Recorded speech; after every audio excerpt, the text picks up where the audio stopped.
Assalamualaikum warahmatullahi wabarakatuh.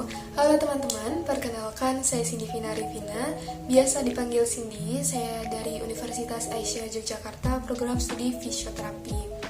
Nah, kali ini saya akan membahas mengenai manajemen pada bencana gunung meletus. Kenapa saya mengambil topik ini? Jadi karena pada tanggal 4 Desember 2022 kemarin itu telah terjadi erupsi pada Gunung Semeru yang terletak di Jawa Timur, tepatnya di Kabupaten Lumajang.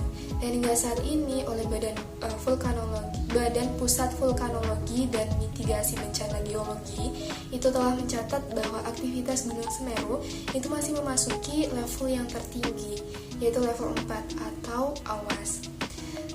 Dan selain dari Gunung Semeru, kita juga tahu bahwa Indonesia itu memiliki banyak sekali gunung aktif yang mana sewaktu-waktu dapat mengalami erupsi. Dan erupsi ini merupakan bencana yang sangat berbahaya, teman-teman. Kenapa? Karena dapat mengakibatkan gempa tektonik, kemudian dapat mengeluarkan aliran lava, lalu awan panas, gas beracun, kemudian banjir lahar, dan juga hujan vulkanik. Dan dampak yang ditimbulkan pun juga bermacam-macam, seperti kerusakan pada lahan pertanian warga, kemudian kematian hewan ternak, lalu jalanan yang rusak, kemudian rumah-rumah penduduk yang hancur, dan bahkan juga dapat menimbulkan korban jiwa.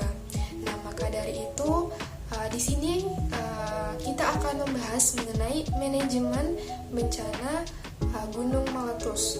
Jadi bagaimana sih caranya untuk mengurangi resiko yang ditimbulkan?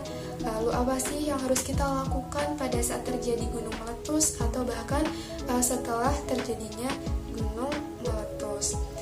Kita bahas satu persatu ya teman-teman, mulai dari prabencana, saat, dan juga pasca bencana. Nah teman-teman, di sini sudah lihat ya, ini adalah cara-cara atau gambaran dari manajemen bencana gunung meletus. Jadi ada pra, saat, dan juga pasca. Oke, kita bahas satu-satu, mulai dari yang pra atau sebelum terjadinya bencana gunung meletus. Jadi ada beberapa cara atau tindakan. Yang pertama adalah mengenali jalur evakuasi.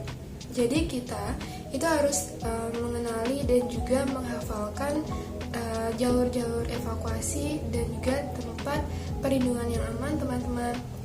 Yang mana biasanya itu sudah ditentukan oleh pihak yang berwenang. Jadi sewaktu-waktu misalnya jika terjadi erupsi gunung, itu kita tidak panik dan kita lebih tahu kemana kita akan menyelamatkan diri. Kemudian yang kedua adalah mengetahui tanda peringatan yang digunakan di wilayah sekitar gunung. Jadi kita harus juga tahu mengenai tanda-tanda peringatan, mengenai kondisi dari gunung tersebut. Yang ketiga adalah menyiapkan barang-barang penting yang mudah dibawa dalam satu wadah atau satu tas. Seperti misalnya senter, kemudian obat-obatan atau P3K, lalu baterai, kemudian makanan dan juga minuman yang jangan lupa, kemudian pakaian, kemudian surat-surat berharga, buku tabungan, dan lain sebagainya. Lalu selanjutnya adalah membuat rencana evakuasi bersama keluarga. Dan di sini dipastikan bahwa semua anggota keluarga itu tahu tentang rencana evakuasi tersebut. Dan yang kelima adalah mengikuti bimbingan dan penyuluhan dari pihak yang bertanggung jawab agar kita lebih tahu tentang bahaya, kemudian tindakan-tindakan dan sebagainya yang harus kita lakukan pada saat terjadi gunung meletus. Itulah tindakan-tindakan yang bisa dilakukan pada saat prabencana gunung meletus. Nah, tujuannya itu adalah untuk meminimalisir atau untuk mengurangi dampak-dampak yang ditimbulkan akibat gunung meletus dan juga agar kita lebih mewaspadai akan bahayanya gunung meletus. Oke, selanjutnya yang kedua adalah pada saat gunung meletus terjadi. Jadi apa yang harus kita lakukan? Yang pertama adalah tidak berada di lokasi radius yang telah ditentukan. Jadi pada saat erupsi itu kita harus perhatikan radius yang aman yang telah ditetapkan oleh instansi terkait atau pemerintah, yang mana untuk mencegah terjadinya korban jiwa. Jadi kita harus mengosongkan dari radius yang tidak aman tersebut. Kemudian yang kedua adalah hindari lembah dan aliran sungai, karena untuk menghindari dari banjir lahar yang berisi material-material vulkanik yang masih panas, yang mana itu sangat berbahaya bagi kita. Kemudian yang ketiga adalah lindungi diri dari abu vulkanik, yaitu dengan memakai topi, kemudian kacamata pelindung, kemudian masker, baju panjang, kemudian celana panjang, sepatu, yang mana tujuannya adalah untuk melindungi mata dari iritasi, agar tidak terjadi iritasi mata, kemudian iritasi kulit, dan juga gangguan pernafasan karena akibat dari abu vulkanik yang dikeluarkan dari erupsi gunung. Kemudian yang keempat adalah ikuti arahan resmi dari instansi terkait. Jadi kita harus memperhatikan dari arahan dari instansi seperti PVMBG, BNPB, BPBD untuk misalnya kalau kita disuruh evakuasi ya harus evakuasi diri. Kemudian kalau misalnya harus tetap di rumah, di dalam rumah, ya tetap di dalam rumah.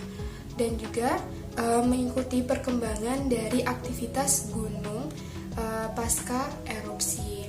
Dan jangan lupa kita harus mempersiapkan beberapa logistik yang kita perlukan sementara waktu di pengungsian. Dan yang ketiga adalah pasca bencana atau setelah terjadinya gunung meletus. Oke, yang pertama adalah mengikuti perkembangan status gunung api. Jadi apabila kondisinya sudah aman atau sudah membaik, itu kita sudah bisa kembali ke rumah, mengikuti instruksi dari pihak yang berwenang ya teman-teman. Kemudian kita pastikan rumah dan barang-barang yang berharga lainnya itu aman atau tidak. Kemudian yang kedua adalah menghubungi dan mengecek saudara atau kerabat yang lain. Jadi kita pastikan juga teman-teman atau keluarga atau saudara yang lain apakah masih aman, bagaimana kabarnya. Dan kemudian yang ketiga adalah bersama dengan warga yang lain dan pemerintah bergotong royong membersihkan dan memperbaiki sarana prasarana yang masih bisa dimanfaatkan, seperti misalnya membersihkan atap rumah dari timbunan abu vulkanik, kemudian membersihkan jalanan, kemudian membersihkan tempat ibadah atau tempat-tempat yang lain yang masih bisa dimanfaatkan. Kemudian yang keempat adalah jauhi daerah yang terkena hujan abu. Jadi seperti yang kita tahu ya teman-teman, bahwa abu vulkanik ini sangat berbahaya bagi pernafasan.